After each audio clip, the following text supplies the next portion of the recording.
Welcome everyone to this interview where I am really happy to be talking with Dr. Peter Levine. This is an interview that I've been really looking forward to doing, and I'm really grateful, Peter, for you making the time to do this. So thank you very much. I think many of you will be familiar with Dr. Levine's work, but just to give his professional background, Peter Levine, PhD, is the creator of somatic experiencing, a clinical method to resolve trauma symptoms. He received his PhD in medical biophysics from the University of California in Berkeley and holds a doctorate in psychology from International University. And he's worked in the field of stress and trauma for over 40 years, and I think I should say has influenced the ideas of pretty much everyone else that we've been talking to as part of this conference. Peter received the Lifetime Achievement Award from the United States Association for Body Psychotherapy in 2010, and he's the author of the best-selling books, including Waking the Tiger, Healing Trauma, and In an Unspoken Voice, How the Body Releases Trauma and Restores Goodness. His most recent book is Trauma and Memory, Brain and Body in a Search for the Living Past. And Peter, I think a helpful starting point, just to give some context and some frame to this discussion, is you've talked a lot about, and it's something that various people have spoken to as part of this conference, the freeze response, and how trauma is held in the body, or as you eloquently describe it in Waking the Tiger, how biology becomes pathology. So could you just give a little bit of context of what that freeze response is in the context of trauma? Yeah. Well, there are active responses and passive responses.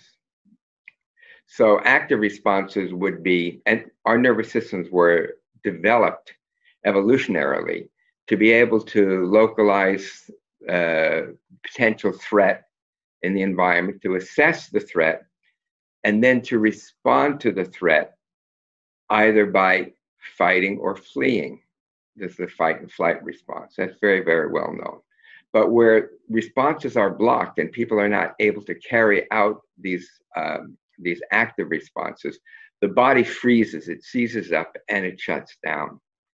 Now, when I first started to really study trauma back in the 60s, I was fortunate in a way because I didn't know that trauma was supposedly a brain disorder, a brain disease, which was incurable and at best could be managed by drugs and changing one's thoughts. And so fortunately I wasn't restricted that way of looking at things. And what I've discovered is that trauma is something, it's not that it does, of course it involves the brain. Everything involves the brain. It involves the brain, but it even more fundamentally involves the body. So for example, when we experience threat, our body's tightened in readiness. These are things that our body does. And a very simple definition of trauma, in a way, it's when these reactions occur, but they don't unoccur. They don't return to baseline. So, what another fundamental insight or fundamental part of my discovery was that because trauma is something that happens in our bodies, again, we stiffen, we react, readiness, or we freeze and collapse. And these are things that the body does to protect itself. And that's important because there's no judgment here. It really is what the body does to help us to survive. And so it could be, again, what we're bracing or freezing or even collapsing, like having this gut reaction of our guts just being twisted up or waves of nausea and so forth. And so those are the main responses. And again, what happens in trauma is that we get stuck. We don't complete a response. So in a way, the nervous system is all dressed up for action, but there's nowhere to go. So it shuts down. This is now, it's there's the 800 pound gorilla here in the, which is the COVID virus. And one of the reasons why that is so frightening is because, like I said a few minutes ago, our bodies are designed to respond actively to threat. But what if it's a threat we can't localize, that it could be coming from anywhere and everywhere? And also, at least in this country, we're getting a lot of misinformation and inconsistent information. So our bodies just don't know what to do. So the strain of that just collapses us, and we feel exhausted, we feel depressed, we're unable to think clearly, because again, our whole organism is in this shutdown state. So I've been doing a number of things that you can imagine, because of the coronavirus. And I think that's the thing that most people don't understand. Don't also understand how to work with fear, because when we're stuck in fear, it just erodes our whole sense of goodness, of resilience. Oh, that was the title of the book, as you mentioned, in Unspoken Voice. And but fortunately, the body has ways to release this trauma. And I think that's an important piece, because I think that and we can come to in a second how that works, but sometimes this process the body goes through of shaking to release the trauma, when people don't understand what that is, it can be very confusing. And I can think of a recent case actually of someone fearing they had a serious neurological condition, and even their physician fearing they had that, when was actually a healthy response of the body processing. So maybe describe a little bit around that process.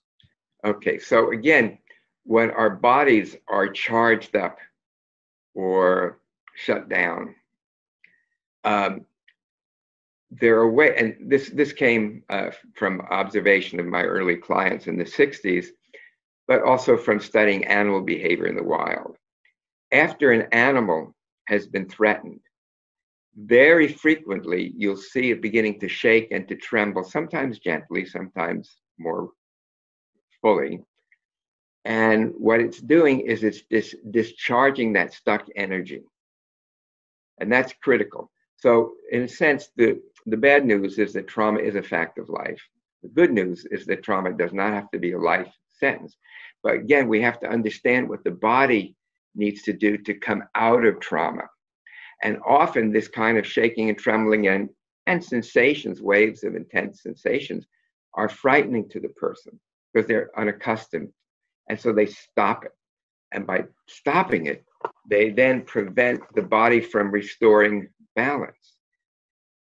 Again, we have to really appreciate that these reactions are things that the body does to return to regulation, inner regulation. When I was writing in an unspoken voice, I consulted the I Ching, which is the book of oracles. The Chinese book, it goes from I think almost 5,000 years ago, but yet its wisdom is current today as it ever has been. And when I was writing the book, I would use the I Ching. I would seek counsel. You do this by throwing different coins, and then you have this wonderful big book, and you go to the page where the corresponds to those 3 coin throws. And when I was writing the first chapter, let me grab my book if I have a copy here. Yes. So the Book of Changes gave me this following hexagram. It said, when a man has learned within his heart what fear and trembling mean, he is safeguarded against any terror produced by outside influences. I'll read it again. It's so profound, and it really addresses the question that you're asking. Again, this is wisdom from 4,500 years ago. When a man or woman has learned within his or her heart what fear and trembling mean. He is safeguarded against any terror produced by outside influences. So by being able to befriend these sensations, to be able to contact them, but in a safe way. You don't want the person just to go into something that's going to frighten them and then they'll shut down again. And this process I call titration. So we work with a little piece of the experience at a time, and a little piece and a little piece. Because if we work with it all at once, the person could have a rebound reaction. So that's a critical point here, to help the person befriend those very sensations that will take them back into health, that will resolve these trauma and stress patterns. Actually, you said about resolving trauma. It reminded me, because I said that, use the same word, but it's really more a matter of transforming trauma, because these energies are very powerful. And as we contact them, they also open portals that are more normally thought about as spiritual type experiences, because this energy is so strong. But when we're able to contain it, when we're not exposed to it too much at a time, then it takes us into sometimes very, you could almost say, ecstatic states. And again, I want to make sure that doesn't seem like this is not just something you say, okay, well, I'll just do that. We really need to have somebody to help guide us with those sensations, and also to understand when I first wrote Waking the Tiger, I got a lot of letters from people that said, basically, thank you. I thought I was going crazy. I didn't realize that this was my body finding its way back to health. Just giving people this understanding could help many people to allow them to more fully open to and access and befriend these very, very powerful and important sensations, important for our health and for our well-being.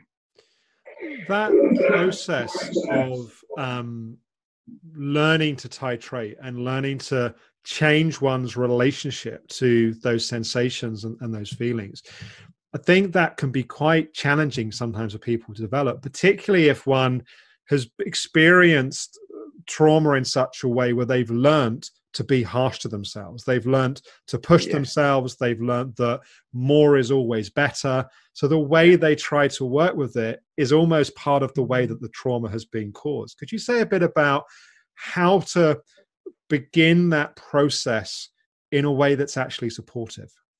Yeah, right. Yeah, people who are traumatized, they either do anything to avoid the trauma, to go anywhere near it. So that really then constricts their life force. And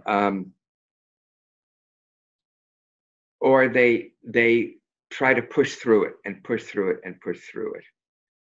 And neither of those sides really works. We have to, again, as I was really just saying, is find a way, a method, which is really what somatic experiencing is about, to contact these sensations one small amount at a time. Let me see if I have this here. No, oh yeah. This is one of the greatest toys that ever invented. It's a slinky, right? Yeah, I received my first one when I was about 3 or 4 years old, and it's been with me ever since. Wow. So if we look at this as being the person's energy, so when we're in a relaxed and alert state, our energy moves between these two states, between a contraction and expansion, and contraction and expansion. Okay, so then if we're threatened, we release a lot of energy to help us survive by fighting or fleeing. So this energy gets really activated. Then what can happen in that moment when we are overwhelmed with perceived mortal threat, all of that energy gets collapsed down. But the energy is still locked in here. So if we were, but we're holding the energy down. So if we were releasing this energy all at once, it would be wildly oscillating. And most people would be overwhelmed. And what would they do? They would then again shut down. So it's not going to be helpful to go from shutdown to hyperarousal, back to shutdown, back to hyperarousal. What we need to do, again, using the tools, a lot has to do with specific types of body awareness, sensate awareness, is to open to these energies one small amount at a time and let that energy discharge. And again, titrating it, letting the energy discharge. Each time allowing that gentle shaking or trembling, or sometimes at the beginning it's not as so gentle. And then releasing that energy, but gradually. So again, one small amount at a time, so that we've released all of the energy that got locked in our bodies, but in a way that doesn't overwhelm us, doesn't lead to really to re-traumatization, because that's obviously what we don't want to have happen.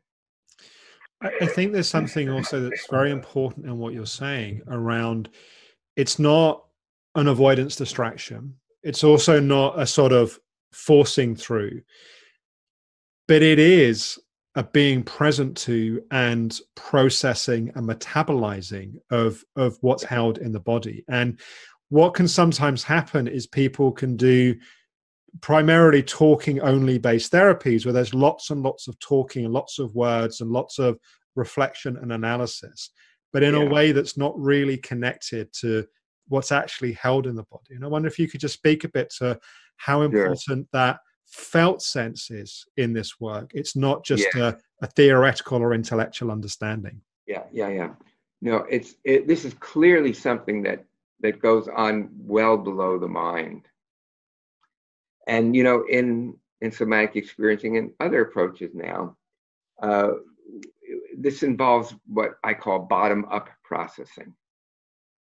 So we have our thoughts that are up here, and they really have a very limited range of what they can do. And then we have our body sensations. But what we really want to do is to bring them together. But we need to start with the body sensations, because we can talk till the hens come back to roost, or the cows come back from the meadow. And, and we can understand, we can know what trauma has happened to us. But because it's in the body, in what I call procedural memories or body memories, we have to access it in the body. And then we're able to metabolize it. But just the thoughts, and trying to change the thoughts. I mean, look, I'm a fan of course, of mindfulness and of cognitive behavioral approaches and so forth, especially cognitive processing. But if that's all you're doing, it's going to be limited into how deeply you can go in transforming the trauma. One of the things that I think it allows people to begin to approach and work with what's held is having a sense of emotional safety, like having a sense that this is okay. And I wonder what your thoughts are on what helps people to build that emotional safety. That's a really good question. By the way, I want to call it relative safety rather than just safety. Yeah. Because we're not ever really absolutely safe, but we can be safe enough. And of course, this is evoked in the therapeutic relationship by the presence by the therapist being present within themselves and then being present within their clients. And people pick that up. I mean, even very traumatized people pick that up. They realize, okay, this person is able to be with me. Almost particularly traumatized people might pick it up because they're more sensitive, right? Yes, that's right. And also they're more sensitive if there's something that indicates that they're not safe with you. So, and sometimes it's a relatively minor thing, like we're distracted and we go off in our mind someplace, even if that's for a second or two. A traumatized person is very likely to pick that up and seize on it. So we really have, you can't be perfectly present. And, but to start with, you have to really get there, to show up and really to listen. And again, to develop basic tools for body awareness. So for example, I might start with something that seems completely trivial. And again, remember, for people who've been traumatized, the body has become the enemy. So even if there's a change in the body, which is in a positive direction, they also may experience that as threat. So again, I start with something very, very simple. Like, okay, so look at your hand. Your hand is, it's somewhat stretched out. It's a little bit curled. But what happens if you curl it like this and just looking at it and then opening it? So kind of be curious. Okay, here's my hand open. Here it's closing. Here it's closed.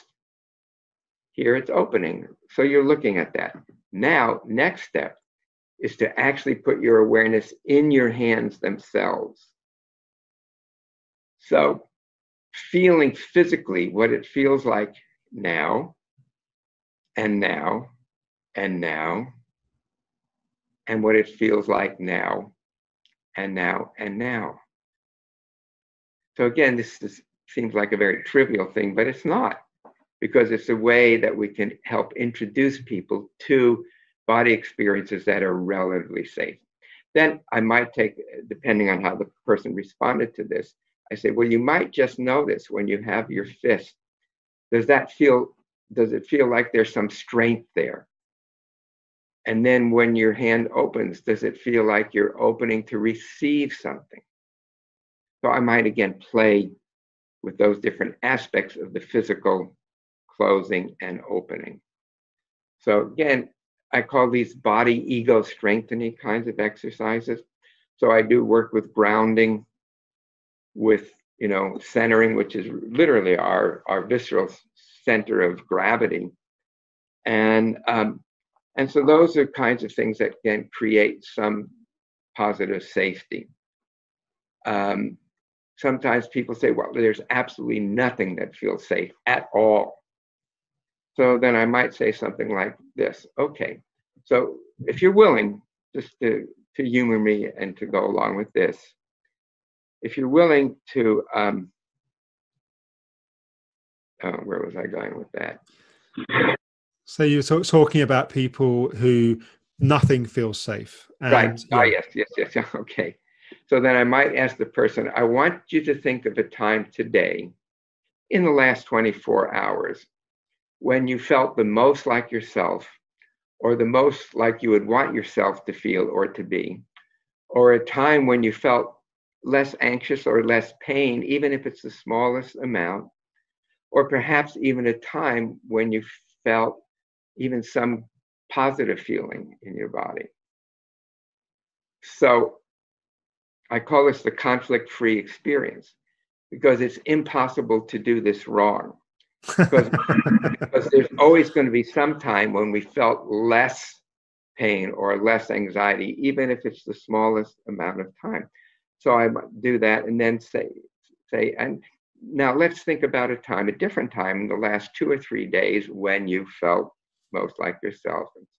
So when they come up with those, those images, I'll have them shift back and forth between the image and the body sensations. So again, that's something that's helping to create relative safety. How to know that we can befriend our bodies, that the body is not the enemy. I think that's a really important point, because I think one of the things that happens with trauma is people leave their bodies. They disconnect and go into their mind, into the past, into the future, or into anxiety, whatever it may be. And it can feel terrifying sometimes for people to start to, and even if someone's titrating and going gently, it's like there's years of stuff perhaps that's been rejected. And I wonder what helps people. I think sometimes it takes a certain amount of courage sometimes, and a certain amount of what have you noticed helps people with those initial steps? What people that, every time there's a shift in that direction, it's to celebrate it. So as a therapist, the person might just get the smallest amount of this good feeling or less bad feeling. And so then I might say, okay, that's really wonderful, that you've been able to go to where everything felt bad to even the smallest amount of goodness or hope. That's important. With highly traumatized people, this is a courageous journey. Yeah, it really is. And again, I'll reinforce that when they come and they're able to even meet some of these sensations, even for some moments, again, I'll say, yes, I know that was scary. That was really scary. And you had the courage to do it. And, the other thing is, when people, maybe they've had just trauma throughout their whole lives, but somehow they got here to do the session. So they're doing something right. So I may also ask them, what do you think helped you survive or move on in your life? And let's look at that and let's celebrate that. How important is self-awareness in this? Like, for example, having awareness to understand what's happening and why it's happening. And sometimes perhaps that being part of changing one's reactivity and relationship to what's happening. Yeah. Well, again, self-awareness, there are many different kinds of self-awareness. There's more of a mind self-awareness, like people like Krishnamurti. He really would work on the traps people have in their mind. And again, that's important. But in terms of trauma, what's much more important, much more central, is awareness of our bodily sensations, our interoceptive awareness, to notice our tensions or our opposite of tensions, to notice our positions of our body, to notice sensations from the autonomic nervous system like tingling and vibration, to really acquaint ourselves with the landscape of the body. Although I use it in a different sense, Eugene Gendlin coined the term focusing. And those of us who were working with the body said, yes, that's the right word. He called it the felt sense. So it's the way of feeling both our raw physical sensations and then also the feeling envelope of those sensations, the contours of feeling that have to do with the body sensation. And really, that's the kind of awareness that we have to help our clients cultivate in order to rebound from trauma. Really, it's because just being aware of our thoughts is going to be limited. Just talking about our thoughts is also going to be limited. I mean, maybe it's good to have somebody there who's listening to us, because maybe we didn't get enough of that or hardly any of that when we were children. But really, we want, and if a person is highly mental, I don't try to take them to their bodies. I work with them where they're at. So, if they talk about a particular thought, I might at the right time say, okay, as you have that thought, can you be curious about what's going on in your body at the same time as you're having this thought? So again, it's just gradually bringing them from awareness of their thoughts to bodily awareness. I think what also comes to my mind as you talk about that is, I remember when I first learned many years ago to meditate, one of my problems was I had very unrealistic expectations of what I thought should be happening. because I'd read books and I'd heard teachers describe these states of kind of no mind and bliss. In fact, I remember one of my teachers once saying, it's sort of like thoughts are like trains in the train station, and the train comes in. And we lived in I lived in a provincial town, in the kind of Surrey Hills, and there was a few trains an hour. And I remember thinking, well, my mind is sort of like, King's Cross or Grand Central. Like, which was the thought you didn't want me to look at? And when that was normalized for me a few years later, it was very helpful to realize that I wasn't failing. I wasn't doing anything wrong. That was just a part of the learning. And I think sometimes with trauma, people can have expectations that it's a little bit like the Hollywood version of trauma healing, that sort of famous scene in Good Will Hunting. I don't know if you know the film, where it's like he suddenly this big emotional release and then his life's sort of fine on the other side. Right. I think it would be helpful to speak to what is a sort of normal, for want of a better word, what should people expect in the process of metabolizing and digesting trauma? Like what would be, just to help people normalize their experience perhaps a bit? Yeah. And again, it depends on the type of trauma, whether there's betrayal associated with the trauma and so forth. And so for many people, when they start to work, they feel worse because they're feeling. And however, when again we can start to open to these feelings a little bit at a time, then things start to shift.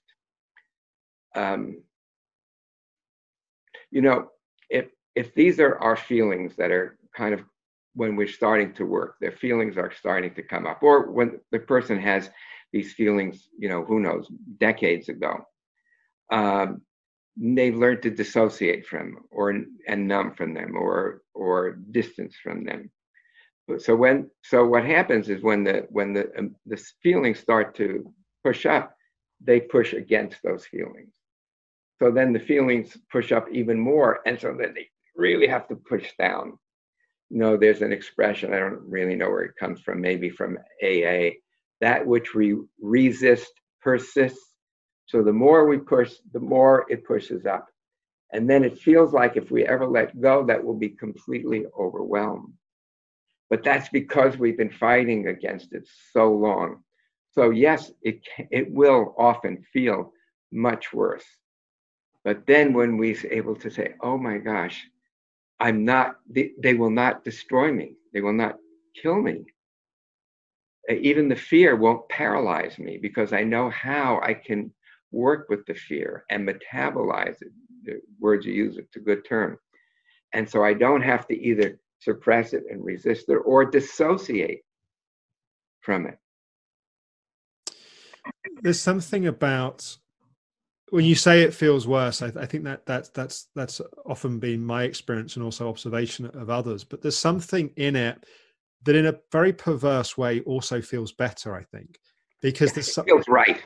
Yeah, exactly. It may feel bad, but it also, most people report, yes, it feels right. This is what I've been yearning to do. There's something about that intimacy of connection with oneself, which I think is very powerful. Yes, exactly. It's like coming home.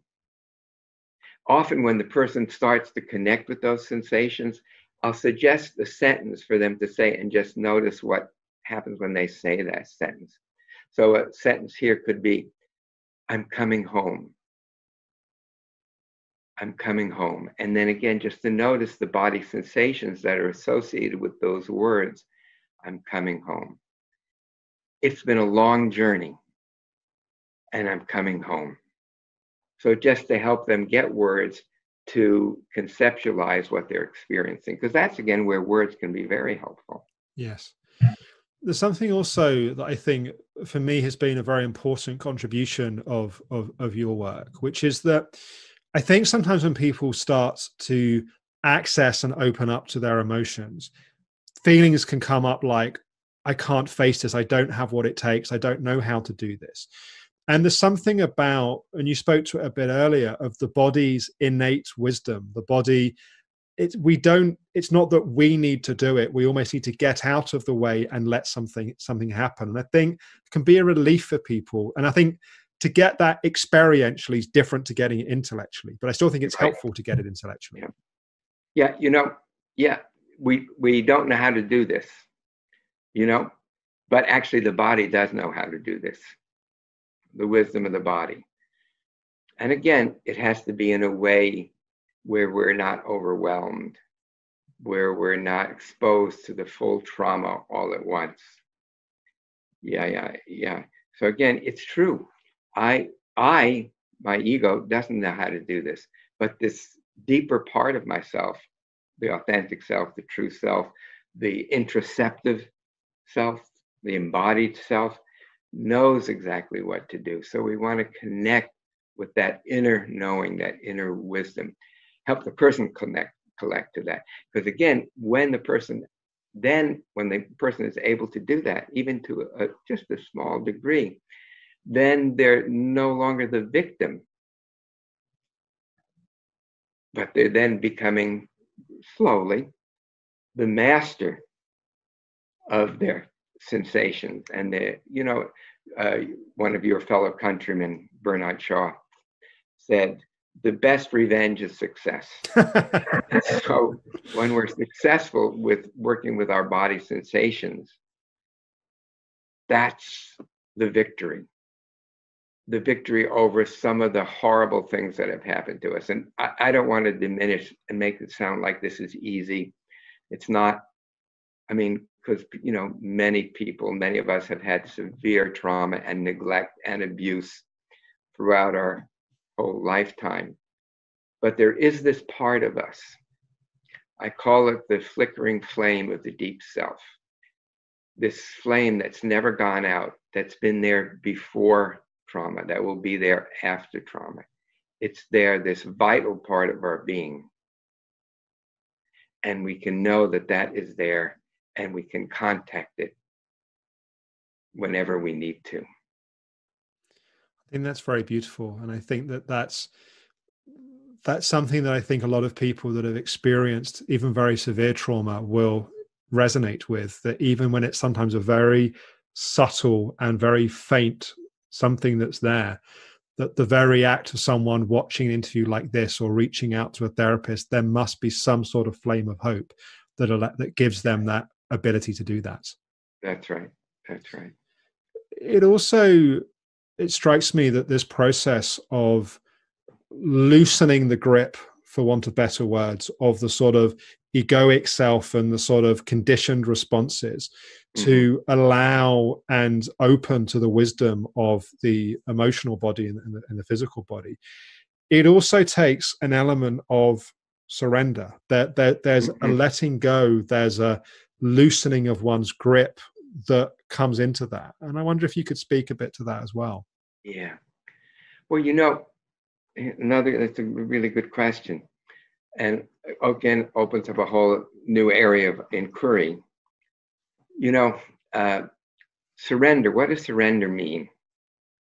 So to me, surrender means being able to feel whatever it is we're feeling in the moment without judgment. And if we are judging it, to be non-judgmental about our judging it.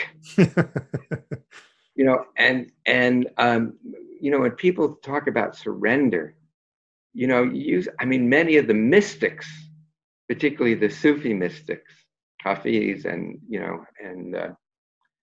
others, so much of their poetry is about surrendering.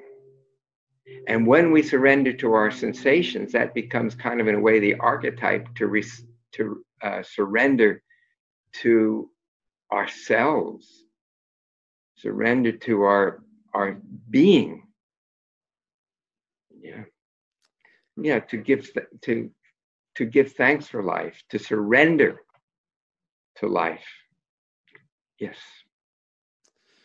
And it's sometimes in our moments of greatest difficulty that it's almost the only choice that we have left. Yes, I would agree with you there. Again, the person has, in order to get to where they are right now, they've had to do things that have worked, but it's at a cost, sometimes a severe cost. So to then connect, with the source,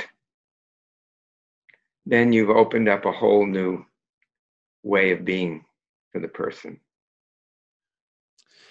I'm mindful of time, but I'd love to just end with a little bit of touching on what the potential is. We talked quite, and I felt it was important, and I appreciate you giving some time to some of the real challenges and the difficulties of this journey. But I think it's important to also say that it is, and your significant body of work is also a key testimony to this, that it is also possible for people to heal. Yes. Yeah, like I said, the bad news is trauma is a fact of life. The good news is it doesn't have to be a life sentence. Sentence, really. Yeah. Again, it's not easy, certainly not at the beginning. But when the person can begin to become more curious about their sensations and their feelings, again, that becomes the guide. And we talk about people living up to our potential.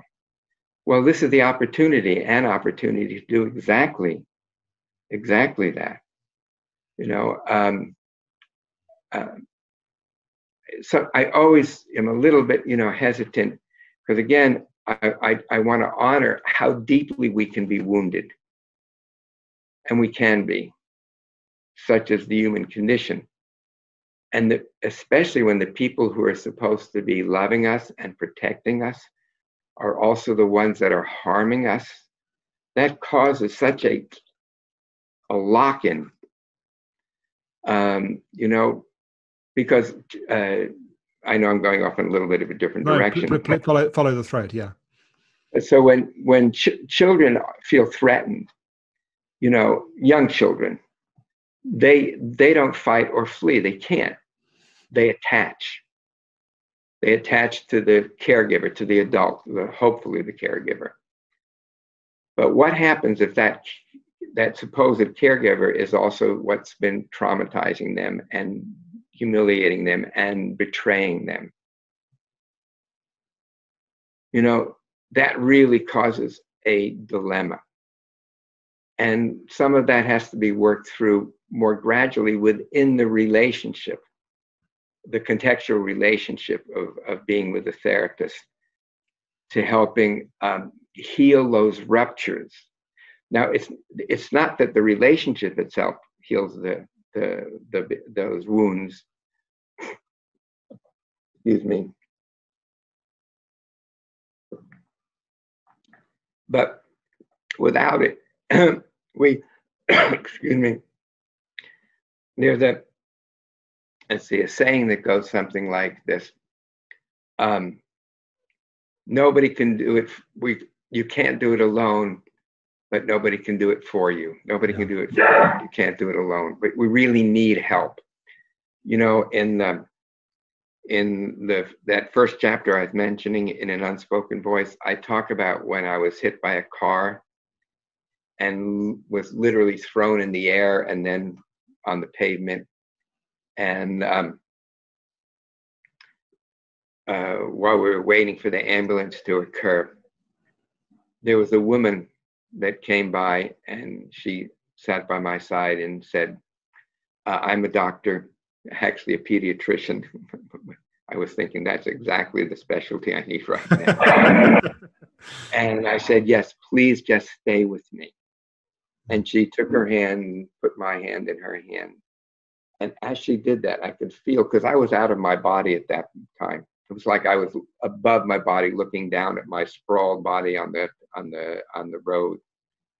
And when she gave me that presence, I was able to use the tools in somatic experiencing, which I developed over 40 years. And but without her contact, I don't know if I would have been able to do it. Beautiful. So we need both. Without tools, trauma rules, but we also need connection, because our nervous systems are wired for connection. There's something very powerful about that story of you just needed a hand to hold. I think that's very beautiful. Exactly. And then I could use the tools, and by the time, because my pulse rate was about 160 beats a minute, when the ambulance came, they were taking my vital signs. And I asked the woman, can you tell what are my vitals? And she said, I'm sorry, I can't give you that. I can only give that to the doctor. I said, well, I am a doctor.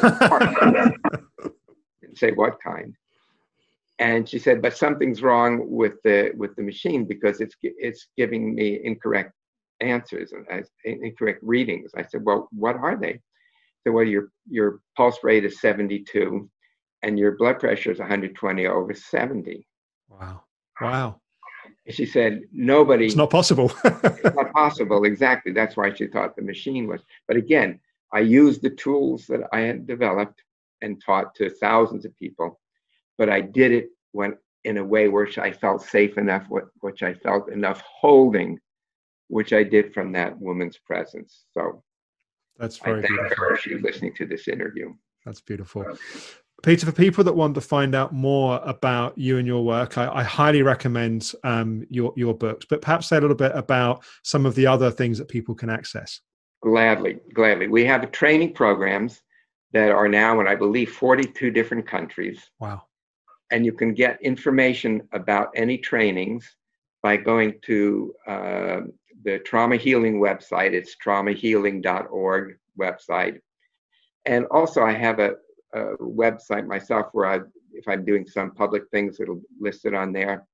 And that's somaticexperiencing.com, www.somaticexperiencing.com, or one word, somatic experiencing, or again, the Trauma Healing website, traumahealing.org. And you can find out therapists in your area and also trainings. And I at the risk of self-promoting, I really recommend those trainings.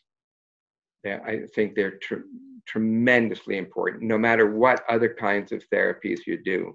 And again, if you want to do some of that work, to find somebody in your area that you can work with and see if it feels right to you, if they feel right to you. Fantastic. I'm really glad you could make this interview work. Thank you so much. It's been really helpful, Peter. Thank you. You're welcome.